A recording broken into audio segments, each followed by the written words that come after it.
നമ്മൾ ഇന്ന് തയ്യാറാക്കാനായിട്ട് പോകുന്നത് ചക്ക വെച്ചിട്ടൊരു പക്കാവട റെസിപ്പിയാണ്. അപ്പോൾ അതിന് വേണ്ടിയിട്ട് നമ്മൾ 1/2 കിലോ ചക്ക അരിഞ്ഞു വെച്ചിട്ടുണ്ട്. പച്ചച്ചക്കയാണ് കേട്ടോ. ഇനി ഇത് നമ്മളൊരു മിക്സിയുടെ ജാറിലേക്കിട്ട് അരച്ചെടുക്കാൻ വേണ്ടിയിട്ട് പോവുകയാണ്. നല്ല ഫൈനായിട്ട് വെള്ളം ഒന്നും ചേർക്കാതെയാണ് നമ്മളിത് അരച്ചെടുത്തിട്ടുള്ളത്. ഈ അരച്ചെടുത്തിട്ടുള്ളത് നമ്മളൊരു പാത്രത്തിലേക്ക് മാറ്റി കൊടുക്കുകയാണ്. ഇനി നമ്മളിതിലേക്ക് ചേർത്ത് കൊടുക്കുന്നത് കടലമാവാണ്. നമ്മൾ 3 കപ്പ് കടലമാവാണ് ഇതിലേക്ക് ടോട്ടലി ചേർത്ത് കൊടുത്തിട്ടുള്ളത്. ഇനി ഇതിലേക്ക് ചേർത്ത് കൊടുക്കുന്നത് 1 കപ്പ് അരിപ്പൊടിയാണ്. അതും ഇതിലേക്ക് ചേർത്ത് കൊടുത്തിട്ട് നന്നായിട്ട് മിക്സ് ചെയ്യാം. ഇനി നമ്മളിതിലേക്ക് ഇട്ട് കൊടുത്തിട്ടുള്ളത് 1 ടീസ്പൂൺ കായപ്പൊടിയാണ്.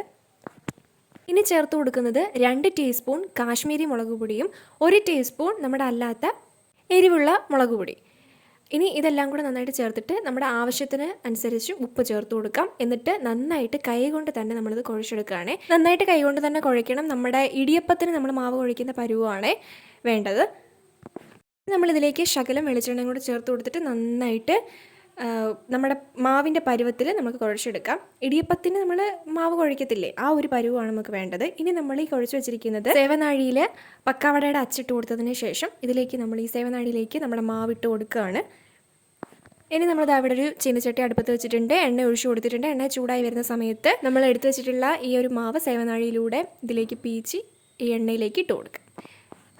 നമ്മളിത് ഇതിലേക്ക് കറിവേപ്പില ഇട്ട് കൊടുത്തിട്ടുണ്ട്. അതൊരു ടേസ്റ്റിന് വേണ്ടിയിട്ടാണ് കറിവേപ്പില ഇട്ട് കൊടുത്തിട്ടുള്ളത്. ഇനി ഇത് തിരിച്ചിട്ട് മറിച്ചിട്ട് വെക്കുക. നമ്മൾ ഇതൊന്ന് നമ്മുടെ ഒരു പരുവായി വരുമ്പോഴത്തേനും നമുക്കിത് കോരിയെടുക്കാം. ഇത്തിരി അങ്ങ് എണ്ണയിലിട്ട് മൂപ്പിക്കരുത്. കാരണം നമ്മളിത് കോരി എടുത്തത് തണുത്ത് കഴിയുമ്പോൾ കുറച്ചുകൂടെ കട്ടിയാകും. അപ്പോൾ അതുകൊണ്ട് അതിനനുസരിച്ച് ഉള്ളൊരു പരുവത്തിൽ ഇത് എണ്ണയിൽ നിന്ന് മാറ്റിയെടുക്കണേ. അപ്പോൾ ഇത്രയേ ഉള്ളൂ, പക്കാവട റെഡി ആയിട്ടുണ്ട്. സംഭവം ഇത്രയേ ഉള്ളൂ, സിമ്പിളാണ്. അപ്പോൾ എല്ലാവരും ട്രൈ ചെയ്ത് നോക്കുക. അടിപൊളി സംഭവമാണ്, വെറൈറ്റിയാണ് ചക്ക കൊണ്ട് പക്കാവട. അപ്പോൾ അടുത്ത വീഡിയോയിൽ കാണാം. അപ്പോൾ ഇത്രയേ ഉള്ളൂ. ടാറ്റാ.